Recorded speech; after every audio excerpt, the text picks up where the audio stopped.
Hello everybody, this is Joshua here at Creek Sports Talk, and here today we are going to talk about the Clippers, who have went from a team that would not make the playoffs this year probably, to a team that is and could go to the NBA championship and take on whatever the East has to have. I like 76ers, Bucks, but I'll get into that later. Our main focus today is on the Clippers offseason moves.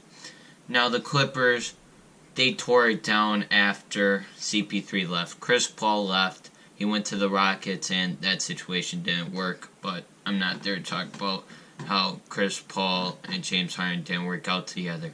And then they traded away Blake Griffin, their other star, to the Detroit Pistons. They got Tobias Harris, flipped Tobias Harris to the Sixers to clear cap space. They got rid of Blake Griffin's contract. And now the Clippers, they had all that cap space, and what they did with it was pretty darn great. They got Kawhi Leonard from the Raptors, and they pried him from the Lakers, who Kawhi Leonard's offseason was weird because everybody thought they had a chance. The Lakers thought, oh, he's going to sign with me. He's going to sign with me. Chris Broussard's at the Lakers. He's going to sign with the Lakers. Then there were people that were saying, like Jalen Rose, that he's going to the Raptors. He's going to the Raptors. And nobody was talking about the Clippers. So it was interesting how that offseason played out. But he signed with the Clippers. And then in order to sign Kawhi Leonard, they needed a second star. Kawhi told them that. And what they did is they went out, they got Paul George. They pried him away from the Thunder. Now what they gave up Shai Gilgeous-Alexander. I like Shai. He's a young point guard. He's promising. But when you can get Paul George, you gotta do what you gotta do. And then they gave up Gallinari as well. Again, he's a good player. He's on an expiring contract. But if you can get Paul George, you get Paul George. And then they gave up 5 draft picks, which right now their draft picks don't matter, but we'll see what happens later down the road. Now, what I really like about, they got Kawhi Leonard, they got Paul George, but they did not give up any of their bench. In fact, their bench even got better. You still have Lou Williams, Montrezl Harrell. Lou Williams won 6th Man of the Year. Montrezl Harrell, if there was a duo for best bench award, they would have won it. What they did was just amazing this year for the Clippers. So they kept that bench intact, and then they got Harkless in a trade with the Timberwolves. I don't know all the details of that trade offhand, but they did get Harkless. I like that dude. I think he'll be a good player for the Clippers. Now that the Clippers have really 2 superstars and a very good bench, I think they can take any team in the NBA. I mean, there's a lot of parity in the NBA this year.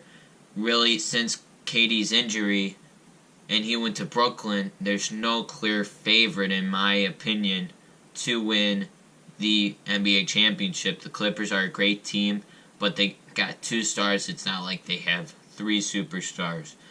I still like Golden State. They traded for D'Angelo Russell this offseason. KD left, but again, that team that they have right now went 73-9 and went to the NBA championship. I still like this team, Golden State, and who knows what they'll do this year. I really like what the Jazz did this offseason. They got Mike Conley Jr., they traded for him, and they gave up Ricky Rubio, who is an okay point guard, but Mike Conley definitely an upgrade. I don't like how he's injury prone, but we'll see how the Jazz do. I still think Mike Conley is underrated. Then they also got Boban Bogdanovic. I like Boban.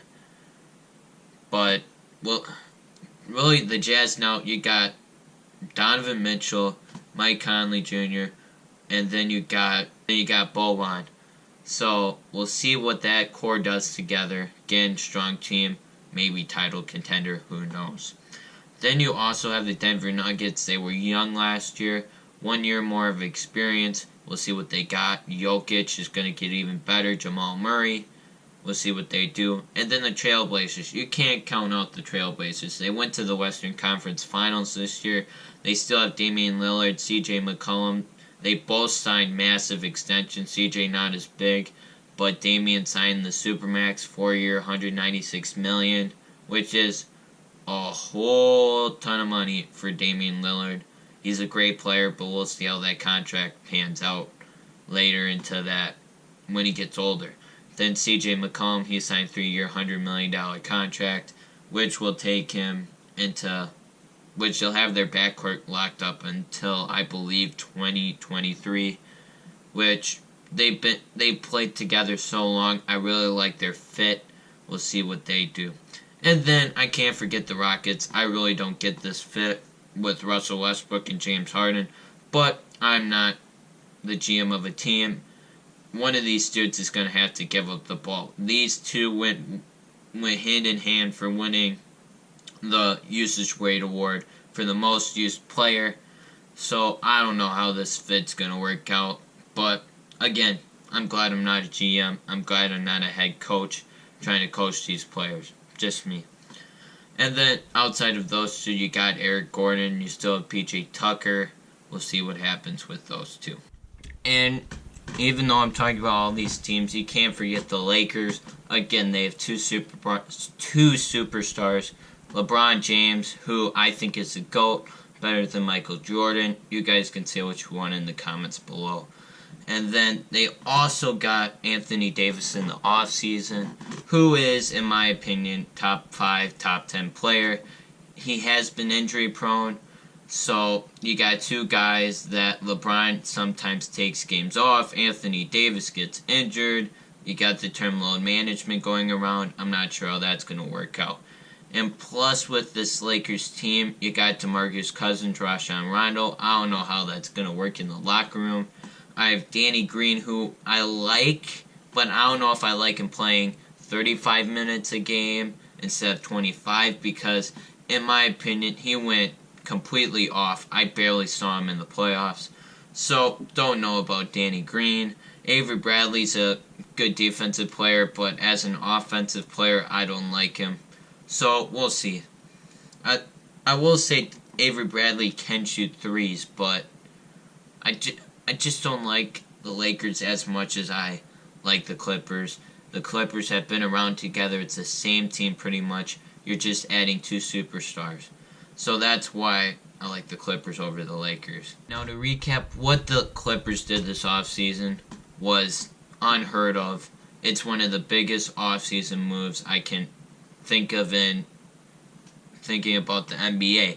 I mean, you had Kawhi Leonard, one of the biggest superstars, who the players voted him #1 player. And you had Paul George, another superstar. He said, "Get me out of here. I want to go to the Clippers." He came to the Clippers. I can't think of a power move by any of these two players. LeBron started the player movement, and now it's just evolved what it's happened. Kyrie's going to Brooklyn. KD's going to Brooklyn. KD left his original team, the Thunder.